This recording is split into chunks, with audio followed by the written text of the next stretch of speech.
कृष्णकर्मणः तस्मै संज्ञानरूपाय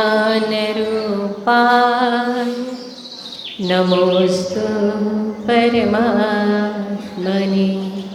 अहिंसा परमो धर्म के महावीर भगवान की संत शिरोमणि आचार्य गुरुवर श्री विद्यासागर जी महाराज जी के 3,9 करोड़ मुनि राजाओं के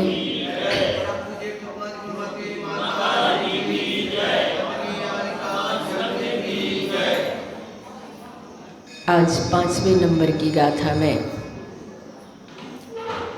सुखों की उत्कर्षता के बारे में बताया जा रहा है। पहले हम गाथा पढ़ें। रसिकस्मनातङ्कं दीर्घकालोपलालितं नाकेनाकौकसां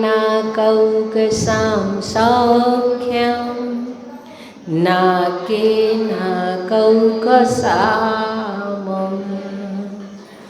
नाके यानी स्वर्ग में, नाकौकसाम यानी देवों का, रसिकजम इंद्रियों से उत्पन्न, अनातंकम निश्चिंत दीर्घ काल तक, उपलालितम देव और देवियों की सेवा द्वारा प्राप्त सौख्यम सुख, ना कि स्वर्ग में नाकौकसाम देवों की तरह ही मिलता है। बात यहाँ पर ये कही जा रही है कि स्वर्गों का सुख तो स्वर्गों जैसा सुख होता है। उस सुख के लिए यहाँ मनुष्य लोक में कल्पना नहीं कही जा सकती कि देवों का सुख मनुष्य लोक में इस प्रकार से है। और वास्तव में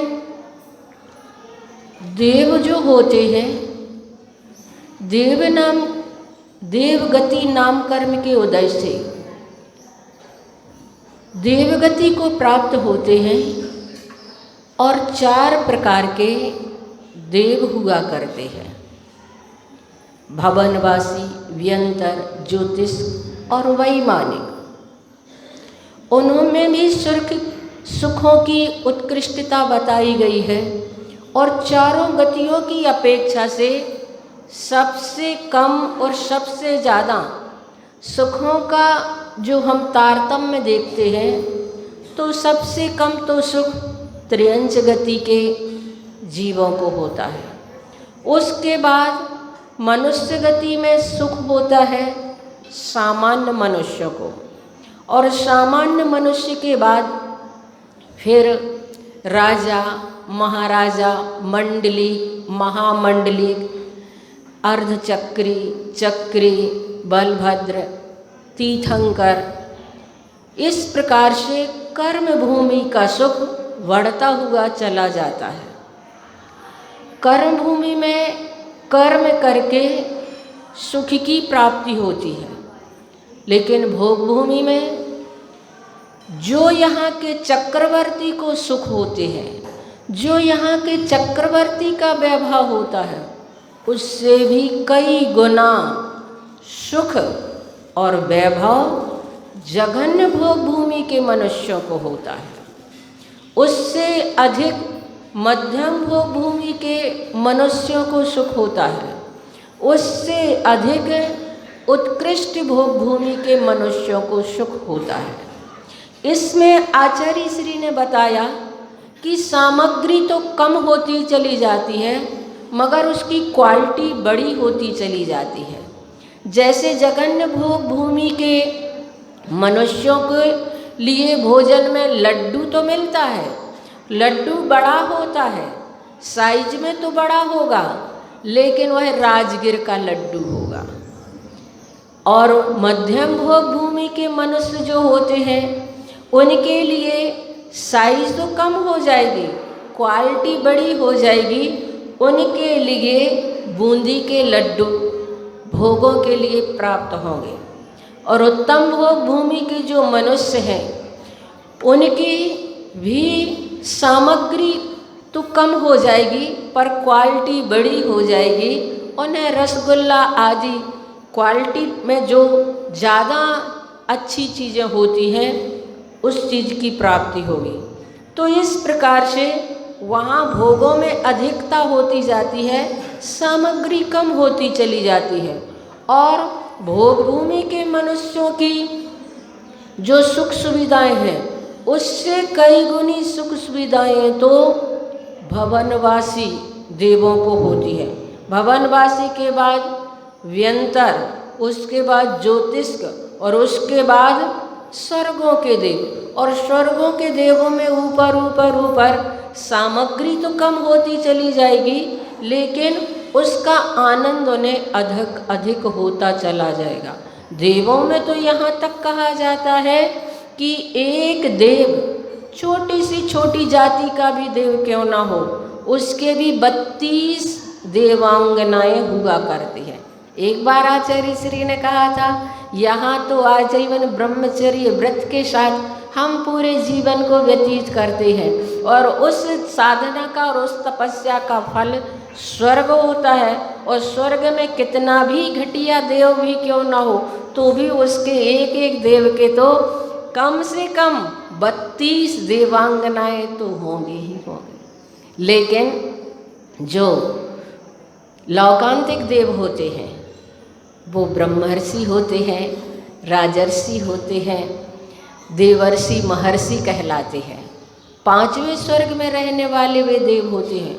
अज्जीवितीरण श्रद्धा, पंचास्तिकाय ग्रंथ में कहा गया है, आज भी जो अपने व्रतों को निरतिचार पालन करता है वह लौकांतिक देव जैसे एक भवावतारी होकर के मोक्ष को प्राप्त कर सकते हैं। तो बंधुओं, इस प्रकार से यहाँ पर स्वर्गों की बातें बताई जा रही हैं कि जो स्वर्ग में ऐसे सुख होते हैं कि रसिकजम, यानी इंद्रियों से तो उत्पन्न होते हैं पर अनातंकम। अनातंक का मतलब होता है कि बाधा से रहित होते हैं।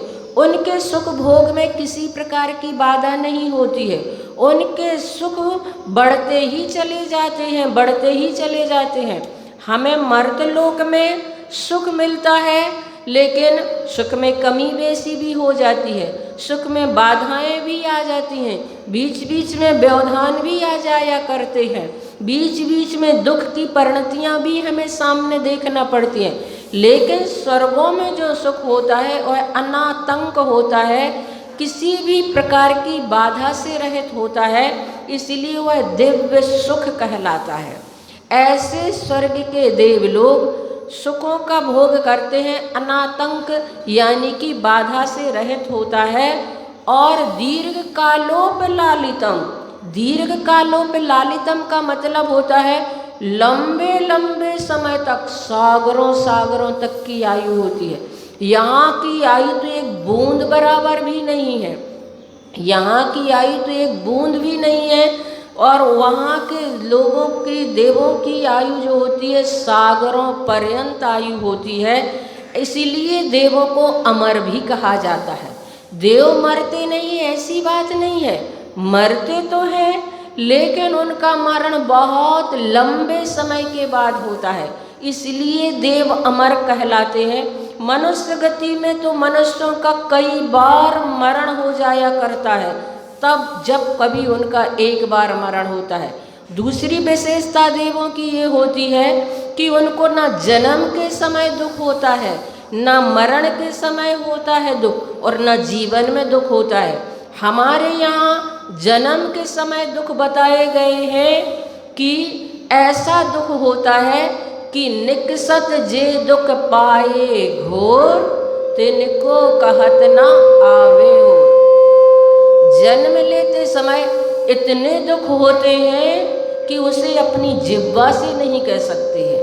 इतने दुख, जन्म के दुख मनुष्य गति में हुआ करते हैं, और जन्म के दुख के बाद मरण के दुख और भी कठिन होते हैं। आचार्य श्री कहते हैं कि जन्म से भी अधिक मरण का दुख होता है। तो यहाँ मरण के दुख के साथ साथ वृद्धावस्था का दुख, यहाँ पर मरते समय पीड़ा होती है, मरते समय कई प्रकार की व्याधियाँ हो जाती हैं। अंत जब हमारा इस शरीर का होता है तो वृद्धावस्था भी आ जाती है और भी कई प्रकार की परेशानियां आ जाती हैं, रोग आदि हो जाते हैं। लेकिन देवों को न जन्म का दुख होता है, न मरण का दुख होता है, न वृद्धावस्था का दुख होता है। इस प्रकार की देव अवस्था मानी गई है, देव गति मानी गई है। इसलिए कहा गया है नाके नाकौक साम सौख्यम, नाके नाकौक साम एवं। स्वर्गों के सुखों की हम यहाँ पर मर्तलोक में तुलना नहीं कर सकते, बता नहीं सकते कि यहाँ पर जो जैसे रहते हैं ऐसा स्वर्ग में सुख होता है। स्वर्ग का सुख तो अतुलनीय होता है, अनुपम सुख होता है। और ऐसे सुख को प्राप्त करने के लिए कई तपस्याएं की जाती हैं, कई प्रकार के परिणामों में हमें अपने विचारों को साधना पड़ता है। और तब कभी जीव देवगति को तो प्राप्त कर लेता है, अभव्य भी प्राप्त कर लेता है, लेकिन वहाँ से आकर मनुष्य गति की ये विशेषता है कि मनुष्य गति में जीव अपने आत्म कल्याण को भी साध सकता है। देवगति में इस प्रकार का कोई पुरुषार्थ वहाँ चलता नहीं है। चतुर्थ गुण स्थान के अलावा और कोई गुण स्थान वहाँ पर बढ़ ही नहीं सकते हैं। सर्वार्थ सिद्धि तक के देव होते हैं जो एक भवावतारी होते हैं, वो देव भी उनके पास से सिद्ध शिला 12 योजन मात्र ही रह जाती है। सर्वार्थ सिद्धि से सिद्ध शिला, जिसके लिए उदाहरण दिया जाता है, एक बाल मात्र का अंतर है, यानी कि इतनी कम रह जाती है। देव वहीं के वहीं से क्यों नहीं चले जाते हैं मोक्ष, लेकिन नहीं, वहाँ से जा ही नहीं सकते हैं। उन्हें वापस यहाँ पर मनुष्य लोक में आना पड़ेगा। मनुष्य लोक में आकर के तपस्याएं करके फिर कभी मोक्ष को प्राप्त करते हैं। तो मनुष्य गति की ये विशेषता होती है कि यहाँ हम संयम पालन कर सकते हैं, यहाँ पर इंद्रियों का कंट्रोल कर सकते हैं, हम इंद्रियों का दमन कर सकते हैं। स्वर्गों में इस प्रकार से संयम नहीं होता है। स्वर्ग तो इसलिए होते हैं कि जो हमने यहाँ पर तपस्याएं की उसका फल हमें स्वर्गों में भोगने के लिए मिलता है। सुख का फल भोगने के लिए हम स्वर्ग जाते हैं। और स्वर्गों में इसलिए नींद नहीं होती है, स्वर्गों में नींद नहीं होती है। अगर आप नींद ले लेंगे तो आपके सुख कम हो जाएंगे, इसलिए स्वर्गों में नींद नहीं लेते हैं। नरकों में नींद नहीं होती है। नरकों में नींद क्यों नहीं होती है? अगर नींद आ जाएगी तो दुख कम हो जाएंगे, इसीलिए नरकों में नींद नहीं होती है, स्वर्गों में नींद नहीं होती है। मनुष्य गति यही में नींद होती है, सो सोते रहते हैं लोग अच्छे शांति से कि अब मुश्किल से तो मनुष्य गति मिली है और सोना तो यहीं पर मिला है। स्वर्गों में सुख के कारण नहीं सो पाए, नरकों में दुख के कारण नहीं सो पाए। अब मनुष्य गति सोने के लिए मिली है, सो सोते रहते हैं, अपनी ज़िंदगी सो सो कर निकाल देते। अभी बहुत सारे ऐसे लोग होंगे घरों में जो सो रहे होंगे, उनका अभी सुबह ही नहीं हुआ होगा। बहुत सारे ऐसे लोग होते हैं। हम लोग जब विहार करते हैं और भैया लोग साथ में रहते हैं और विहार करते करते जब सूरज निकलता है तो एक दिन एक भैया कहने लगा, अरे सूरज ऐसा निकलता है। तो हमने पूछा क्यों? बोले हमने देखा ही नहीं है, हमने तो सूरज जब ऊपर आ जाता है तब देखा है, ऐसा निकलता हमने कभी सूरज ही नहीं देखा। तो सोते रहते हैं क्योंकि मनुष्य गति सोने के लिए मिली है। पुरुषार्थ करो भैया, जागृत हो। ये मनुष्य गति की एक एक श्वास इतनी कीमती है, सोने से भी ज़्यादा कीमती हमारी ये श्वासें हैं। अगर कहा जाए तो वास्तव में स्वर्ग के देवता भी यहाँ पर दिव्य सामग्री लेकर के आते हैं जब तीर्थंकर जैसी महान आत्माएं अवतरित होती हैं। 3 लोक में तहलका मचाने वाली आत्माएं जब यहाँ पर अवतरित होती हैं तब स्वर्ग के देवता लोग भी यहाँ पर आ जाते हैं और उनके अवतरण की खुशियाँ मनाया करते हैं। तो मनुष्य गति एक ऐसी गति है जिस गति से हम जहाँ जाना चाहें, जो होना चाहें, जैसा बनना चाहें, वैसा हम कर सकते हैं।